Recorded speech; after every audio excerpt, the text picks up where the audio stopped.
Hello, welcome to Learn from the Case. How are you? We continue talking about sarcoidosis. Here we will see the diagnosis approach and treatment. In addition to the analytical alterations recounted according to the affected organs described in the previous video, lymphocytopenia and hypergammaglobulinemia may be found. Serum angiotensin converting enzyme is usually elevated, but the specificity of angiotensin converting enzyme is limited. This enzyme may be normal due to, for example, to taking angiotensin converting enzyme inhibitors, for example, against high blood pressure. Serum CRP and erythrocyte sedimentation rate are often elevated in Lofgren's syndrome, but may also be slightly elevated in non-Lofgren's syndrome. Significantly elevated values should raise suspicion of a disease other than sarcoidosis. Serum calcium is elevated. An increase of around 6% has been reported. Exclude other causes of hypercalcemia, for example, hyperparathyroidism and high vitamin D intake. Measurement of ionized calcium is recommended.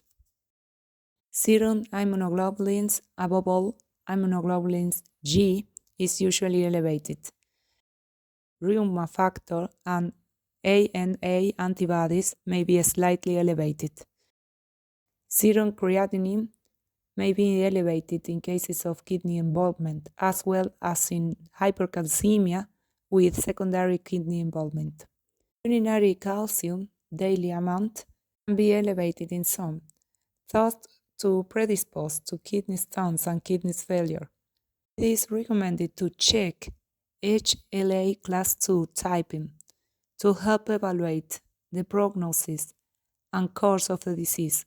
HLA-DRB1 *3 and *14 had been associated with a higher risk of sarcoidosis, and HLA-DRB1 *1 with a lower risk. HLA-DRB1 *1 and *3 are associated with a good prognosis, while *14 and *15 are more common in chronic diseases. In hypercalcemia and ocular involvement, HLA-DRB1 *4 is more common than expected in a normal Swedish population. Resting ECG, resting electrocardiogram, should always be performed initially and also later during the course of the disease if palpitation, pre-syncope, or syncope have occurred. A cardiologist evaluates and follows up those patients. MRI, echocardiography, long-term ECG, and 18FFDG PET may be relevant. In the liver, cholestatic pattern is the most common abnormality. A spirometry is performed to check on the lung function. May be normal or show a restrictive pattern and/or decreased CO diffusion capacity. Bronchial obstruction may also be observed due to involvement of the peripheral airways, endobronchial inflammation, bronchial hyperactivity, or airways distortion secondary to fibrosis. The 6-minute walk test is useful in patients with a significant decrease of CO diffusion capacity. Its alteration might be suggestive of the presence of pulmonary arterial hypertension and indicative of outpatient oxygen therapy. Bronchoalveolar lavage may show predominantly CD4+ lymphocytic alveolitis. High-resolution chest tomography can be helpful in cases with atypical radiology or pulmonary fibrosis to detect foci of active alveolitis susceptible to treatment. In addition to hilar lymphadenopathy, the most characteristic findings are thickening with micronodularity of the bronchovascular sheath, miliary pattern, grow glass areas, subpleural nodules, thickening of the interlobular septa, alveolar consolidation or parenchymal nodules, and findings of fibrosis, generally all of which predominate in the middle and upper lung fields. PET tomography can be very useful for the study of cases with suspected extensive inflammatory activity. Although the most characteristic pattern is the presence of hilar lymphadenopathy, it is very sensitive for the detection of hidden foci of granulomatous activity that can be biopsied. 80% of patients have a negative tuberculin test, although currently it is more recommended to perform quantiferon test, which tests a blood sample and is more reliable. The diagnosis is based on the following criteria: presence of a compatible clinical radiological picture, demonstration of non-caseating granulomas in one or more tissues with negative mycobacterial and fungal cultures, or a positive Kevine-Silbach test, exclusion of other granulomatous diseases, and compatible clinical evolution. The Kevine-Silbach test, which consists of a biopsy of a dermal reaction, is done as follows. A part of the spleen of a patient with a previous diagnosis of sarcoidosis is injected into the skin of a patient suspected of having the disease. 4 to 6 weeks later, the biopsy of the skin reaction is done. If non-caseating granulomas are detected, the test is positive. If the patient has been on treatment, for example with glucocorticoids, the test might be falsely negative. This test is positive in 70 to 90% of cases and has a specificity of 97%. It is not currently used in Europe, but is still used in the US. What is available everywhere is the direct biopsy of the organs that are suspected to be affected. The type of biopsy will depend on the affected organ and its accessibility. In Lofgren syndrome, the diagnosis can be accepted without histological confirmation. In stage 1, endobronchial ultrasound with fine needle aspiration biopsy of mediastinal lymphadenopathy is highly cost-effective and specific. When there is lung involvement, transbronchial biopsy or cryobiopsy are very profitable. Occasionally, mediastinoscopy or video-assisted thoracoscopy lung biopsy might be required. Other accessible territories are skin, peripheral lymphadenopathy, and liver. The presence of granulomatous foreign body reaction in the skin biopsy does not exclude sarcoidosis. The finding of hepatic granulomas or lymphadenopathy is more nonspecific than in other organs. The biopsies of conjunctiva and nasal mucosa are highly profitable. Granulomas may also be found in the biopsy of pre-scalene fat, Daniel's biopsy, endobronchial, muscle, spleen, intra-abdominal lymphadenopathy, parodic and lacrimal glands, nervous system, kidney, bone, heart, bone marrow. When the clinical radiological picture is not typical of sarcoidosis, it is advisable to demonstrate granulomas in more than one tissue. The differential diagnosis of granulomatous disease depends on the affected organ.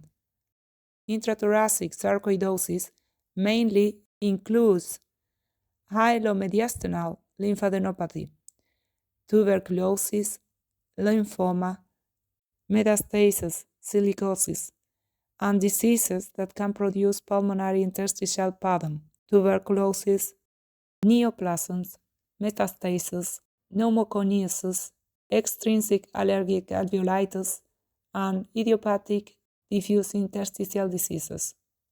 It is very important to always exclude tuberculosis and sarcoid reactions associated with cancer, because sarcoidosis is treated with immunosuppressant. And how would a person with tuberculosis fare if we gave them immunosuppressants? To think that it could cause disseminated tuberculosis or meningitis, an issue that will undoubtedly worsen the condition. So that's why it's so important to exclude tuberculosis and sarcoid reaction associated with cancer. Once the diagnosis is established, the sarcoidosis assessment process should include the following steps. Evaluate the degree of the disease activity, its extension, and its impact on the dysfunction of the affected organs. Assess whether the disease is stable or progressing, and decide if it requires treatment or requires a period of observation. This is very important. Sarcoidosis activity is defined as the continued formation of granulomas. However, the activity may have little clinical impact, has no prognostic value, and does not imply the administration of treatment per se. There is great controversy about when to treat a patient with sarcoidosis, because in more than half of the cases, especially in asymptomatic patients or with Sjogren's syndrome, the disease remits spontaneously in a few months, while permanent alterations do not improve with treatment. Furthermore, although glucocorticoids improve the clinical, radiological, and lung function, it has not been confirmed that they affect the long-term evolution of the disease. The goals of treatment should be symptomatic control and prevention of fibrosis of the organs affected, with the intention of producing the fewest possible side effects. Erythema nodosum and arthralgias can be treated with potassium iodide or non-steroidal anti-inflammatory drugs or low doses of prednisone for 2 to 4 weeks. The treatment of choice is glucocorticoids, whereas with gradual decrease over 6 months to the minimum dose necessary to maintain the desired clinical effect, generally 5 to 10 milligrams a day. They can be administered on alternate days. The treatment time should be at least 1 year for pulmonary sarcoidosis and 2 years for extrapulmonary sarcoidosis when it is decided to give the treatment. Discontinuation of the treatment may be considered when a patient has been stable for a period of 6 months on a dose of 5 to 10 milligrams daily. Relapses after stopping treatment are not uncommon and respond to the lowest dose that controls the symptoms. Stage 1 does not require treatment. In cases with involvement of the lung parenchyma, stage 2 and 3, treatment is administered if there are respiratory symptoms or alteration in lung function. In asymptomatic patients with involvement of the lung parenchyma and normal or minimally altered lung function, an observation period of 6 to 12 months should be established, and treatment should be introduced in case of persistence of radiological alterations or worsening of lung function. In stage 4, given that fibrosis frequently coexists with foci of active alveolitis, it is advisable to try treatment with a new evaluation after 3 to 6 months. In cases of advanced pulmonary fibrosis, PET tomography can be useful to detect the presence of residual inflammatory activity and help decide whether to continue or discontinue the treatment. Glucocorticoids and bronchodilators inhaler can be useful to treat associated bronchial hyperactivity. Monitoring of pulmonary sarcoidosis is carried out through clinical symptoms, chest X-ray, and lung function. It is also important to say that the treatment I mentioned here is a treatment scheme that can vary from country to country and even from region to region within the same country. Furthermore, it also depends on the patient's additional health conditions, the resources of the treating region, and the experience of the treating healthcare team. The indications for treatment of extrapulmonary sarcoidosis are posterior uveitis, heart disease, CNS diseases. In severe cases, high doses of intravenous methylprednisolone can be administered. Kidney diseases, hypercalcemia, severe cutaneous forms, hyperesplenism, and severe liver and upper respiratory tract disease. If doses of prednisolone higher than 10 mg a day are persistently required, with the consequent side effects, it is advisable to use alternative treatments combined with low doses of glucocorticoids. The most commonly used methotrexate, 10 to 25 mg weekly, hydroxychloroquine, 200 mg a day, and azathioprine, 50 to 150 mg a day. Infliximab has been shown useful in certain extrapulmonary forms, such as neurosarcoidosis or severe cutaneous form, although relapses are common at the end of treatment. Adalimumab is useful in cases of refractory posterior uveitis. Tumor necrosis factor alpha inhibitors, mainly infliximab, can be treated in the third line in progressive pulmonary sarcoidosis if steroids in combination with another immunomodulatory preparation had not given a satisfactory effect. If infliximab is administered, some other immunomodulatory preparation should still be kept, although at lower doses, to reduce the risk of antibody formation, which can lead to lack of effect and a hypersensitivity reaction. In cardiac sarcoidosis, the implantation of a pacemaker and automatic defibrillator may be necessary. In cases of advanced disease, lung, liver, kidneys, and heart transplantation has been indicated. It is advisable to follow periodic controls. Many cases present remission, most spontaneous, or with treatment in less than 5 years. Recurrences have been described years after spontaneous remissions, more frequently in Lofgren syndrome. Others develop chronic disease, defined as persistence of activity for more than 5 years. The majority with mild activity, oscillations over time with little impact, organic and clinical, generally without the need of treatment. A smaller group evolves into irreversible fibrosis of the affected organs despite treatment. Mortality is less than 5%. Pregnancy is not contraindicated, except in cases of severe organ dysfunction.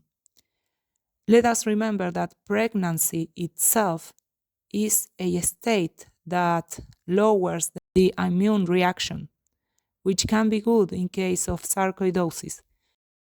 But postpartum relapses can also occur. Let's check now on the radiological stage of sarcoidosis, which can help us determine the treatment a little.